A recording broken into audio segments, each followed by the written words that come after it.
When I was 11 years old, we were at Pigeon Lake at my grandma and grandpa's cabin, and I remember there was a stereo there, and everybody was excited because there was going to be a FM country music station. We were all gathered around it, and I remember the late, great Bob McCord, who started the station. The first words he said were, "From Cook County Saloon." And I would have never dreamt that 35 years later, that moment would have changed my life.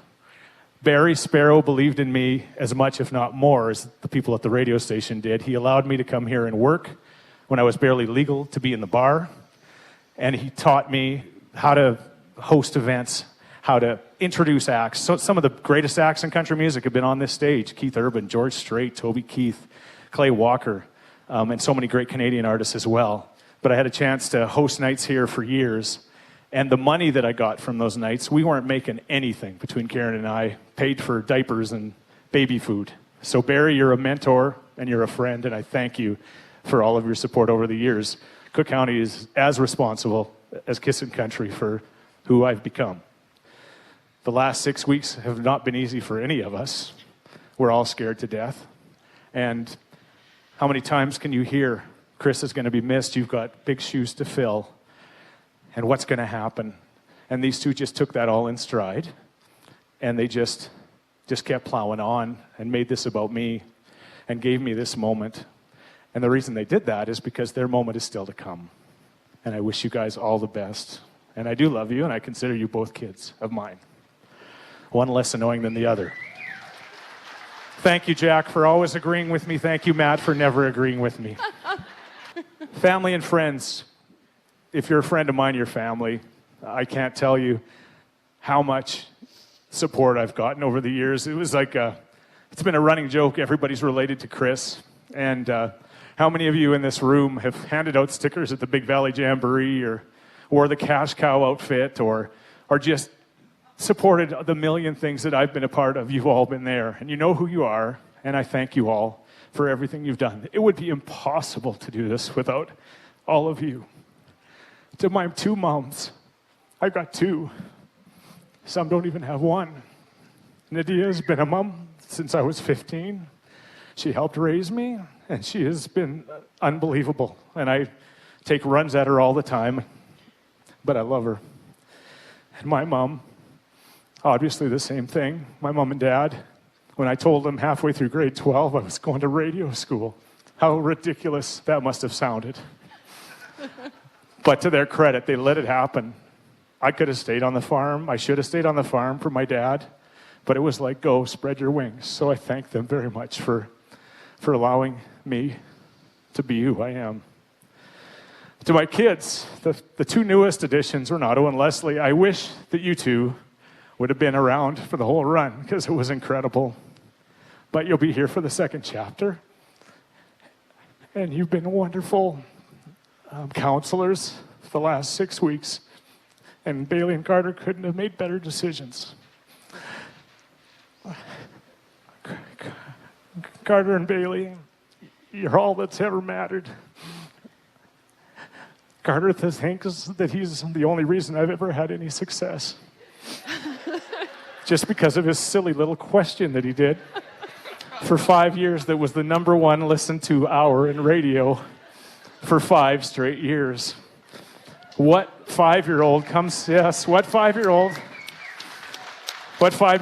home from school, the last thing he wants to do, he wants to go out and play, but he would come on the radio with me, he'd ask a question, he'd tell me about his day, and even if he was in a bad mood, he'd always say he loved me. And his sister, she watched him become a celebrity. It was ridiculous. One time we were in Josephburg at an event I was hosting as a family, because we always did that. And these 12-year-old girls chased Carter into the bathroom trying to get his autograph. He was 6. And Bailey just smiled, and she never, ever got jealous. She was always supportive. And I don't know how many kids would have done that. Now she works for the Oilers and flies with Connor McDavid, so I guess she won in the long run. To my wife, Karen, the very first radio show I did, I got called in because somebody was sick. It was my first big break. We were at a wedding, Shauna and Bob's, and I didn't have time to take her home. So she came to the control room with me for my first overnight shift and laid on the floor with her jacket as a pillow. And that's basically what she's done for the last 35 years. She has sacrificed so much. I had a friend, Dave Orwald, who was shut out at Big Valley, once took her aside and said he'd never seen anybody so supportive of anybody else in the crazy business of radio. She's played second fiddle for 35 years.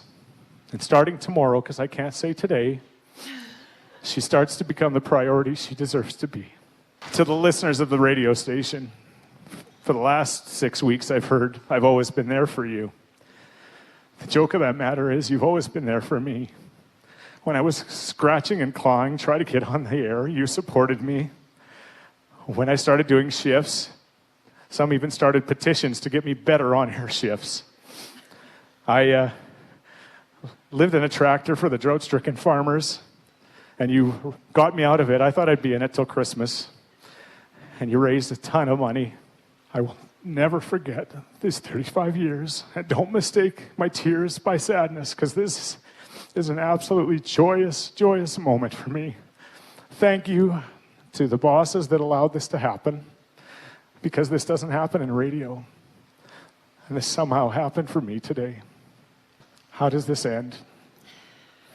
As I've said, there's always a song for every moment. And for that moment, it's a song, first song I learned to play on guitar at the age of 14. I actually came to this bar when I was 16 years old. I've never told this story. And competed in the CFCW Star Search, and I was terrible. It was the most embarrassing thing I ever did, and I realized that day I'm going to need to play the songs, not be the songs. But I cannot wait to end it this way. That's the only thing that could make this song better, guys, is if we changed West Virginia for Thorsby, Alberta. Not that I'm telling you to do that, but you might want to. Considering I got a key to the town. Here we go. I'm going to take a deep breath and say, from Cook County Saloon, I'm Chris Scheetz, and this is Kissin' Country 103.9.